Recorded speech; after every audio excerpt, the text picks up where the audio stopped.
how to add voiceover in CapCut to your video. So first of all, we will just have to open the CapCut application. After, as you can see, I will be just edit timeline my video, and I want to just add voiceover with my own. And we will just have to tap on the left bottom corner option is the second audio. So we will just tap. After, as you can see, there is an option of record. So we will just tap for record, and as you can see, you just have to tap or press and hold to record.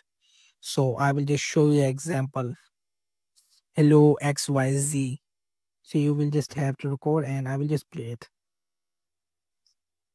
So Hello in this way, you will just XYZ. have to add voiceover, and you will also have to enhance voiceover or audio effects or teleprompter. So that's it. In this way, you will just have to add voiceover in CapCut. Thank you so much for watching.